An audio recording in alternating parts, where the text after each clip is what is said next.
योगी अरविंद जी ने 150 साल पहले ये कहा कि सनातन धर्म का उत्थान हो, ये ईश्वरीय इच्छा है, इसलिए भारत का उत्थान हो रहा है। विश्व अभी लड़खड़ा रहा है। हम देखते हैं, बहुत ज्यादा बोलने की आवश्यकता नहीं, सारी परिस्थिति हमारे सामने है। युद्ध होते हैं। युद्ध क्यों हो रहे हैं? तो स्वार्थ है और कुछ नहीं। आधिपत्य का कलह है, वर्चस्व का कलह है। स्वार्थ के लिए ये चाहिए वो चाहिए, मेरे वहां नहीं है इसलिए वहां से लाऊंगा, इसलिए वहां वर्चस्व चाहिए, ऐसे सारे युद्ध हैं। तो मूल में ये स्वार्थ प्रवृत्ति है। क्योंकि अगर हम ये माने कि दुनिया केवल जड़ है, कणों से बनी है, तो कणों का तो संबंध नहीं होता है। तो संबंध नहीं है तो हम सब अलग अलग है, अलग अलग है तो हमारा अपना स्वार्थ पहला नंबर है। और इसलिए इन प्रश्नों के उत्तर ढूंढने का प्रयास 2000 वर्ष दुनिया ने किया पिछले, और तरह तरह के प्रयोग किए, लेकिन न कलह बंद हो गए, न कट्टरपन के चलते एक दूसरे को बदलने का प्रयास करना, कन्वर्शन करना, ये बंद हुआ। आपस के कट्टरपन में एक दूसरे को ऊंच नीच मानना, ये बंद हुआ। सारी समस्याएं जो कि तो आज भी खड़ी है, और दुनिया देख रही कि हमने जो प्रयास किए उसमें कुछ तो अच्छा हुआ होगा, लेकिन उससे ज्यादा बहुत खराब हुआ है। और दुनिया आज विनाश के कगार पर जा रही है, ऐसा लग रहा है सब।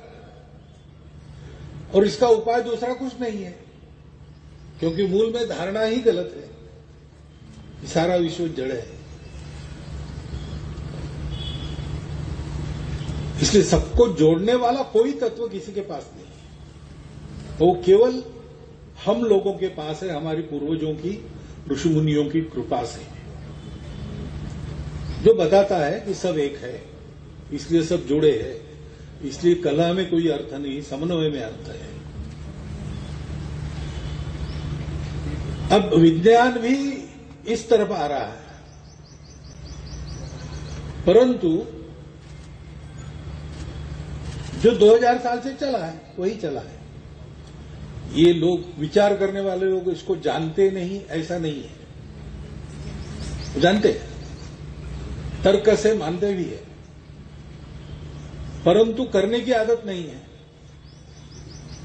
क्योंकि हम सब समान है, एक है, और मिलजुल कर चलना है। ऐसा करते हैं तो कष्ट सहन करना पड़ता है। रास्ते से चलते समय अपने आप को बिना किसी बंधन में रखने से चले तो ठेला ठेली होती है, भीड़ में लोग मरते भी हैं। लेकिन एक अनुशासन पालन चले तो नहीं होता है। लेकिन अनुशासन पालन करके चलने के लिए कष्ट होता है, उसकी प्रैक्टिस करनी पड़ती है, आदत करनी पड़ती है। और कोई बतावे भीड़ को कि ठेला ठेली मत करो, तो उसके वाणी का प्रभाव होने के लिए उसके पीछे एक शक्ति चाहिए, आचरण भी चाहिए, शक्ति भी चाहिए। और क्योंकि सब जुड़े होने का ये ज्ञान भारत के ही पास है, तो भारत में धर्म का आचरण होना पड़ेगा। भारत में धर्म के पीछे शक्ति खड़ी होनी पड़ेगी समाज की, क्योंकि आखिर धर्म प्रवचन पुस्तकों में तो रहता नहीं, वो तो आचरण में प्रकट होता है। आचारात प्रभो धर्म, ऐसा कहा है। तो अपने आचरण से धर्म को प्रकट करने वाले लोग ऐसे हैं, वो शास्त्र भी जानते हैं और शक्ति भी है। शापादपि शरादपि,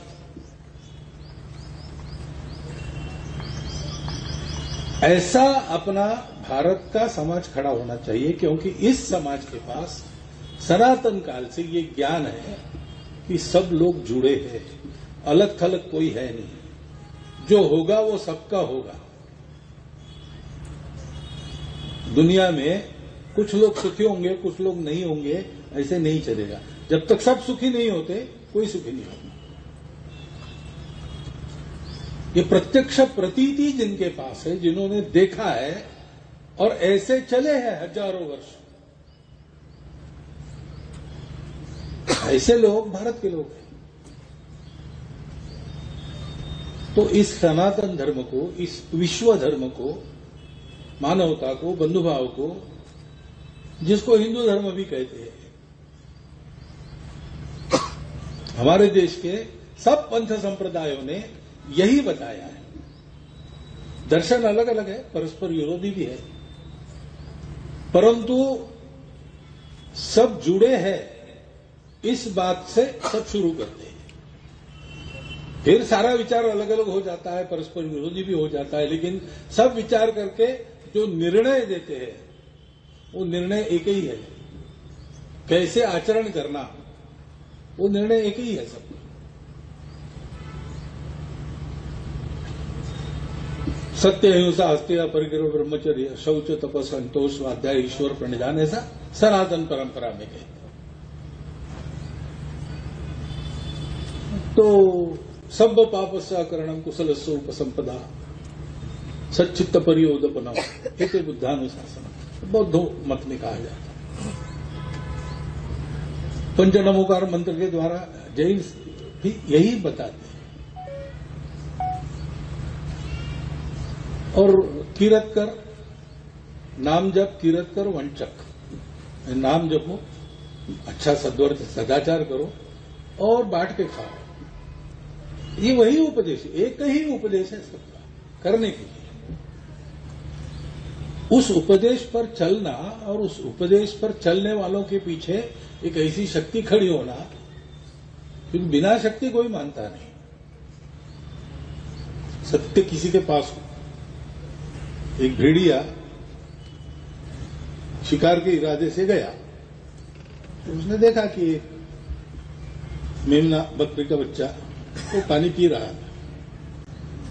अब मारना है, लेकिन शायद उस समय जंगल में भी कुछ कानून वगैरह रहता था, तो ठीक से कानून का आधार देके ही मारना है। इसलिए उस बच्चे को उसने कहा कि अरे मुझे यहां पानी पीना है और तुम मेरा पानी झूठा कर रहे हो, इस अपराध के लिए अब मैं तुमको मार के खाता हूं। तो मेमने ने कहा डरते डरते, महाराज आप तो ऊपर खड़े हो, उधर से पानी इधर आ रहा है, मैं यहां पी रहा हूं, आपका पानी तो झूठा नहीं हुआ। तो फिर उसने कहा अच्छा ठीक है, लेकिन तुमने नहीं किया होगा, लेकिन तुम्हारे बाप ने ऐसा किया होगा, इसे तुमको सजा देगा। अभी कोई तर्क है, लेकिन ये तर्क माना जाएगा उस दुनिया, क्योंकि उसके पास ताकत है। हम लोग ऐसे नहीं चलते, भारत के लोग, हम लोग मनुष्यता का कानून मानकर चलते, लेकिन बाकी दुनिया जंगल का कानून मानकर चलती है। Struggle for existence, survival of the fittest. और इसलिए आवश्यकता है कि भारत का जो धर्म जगत है, जो धर्म का उपदेश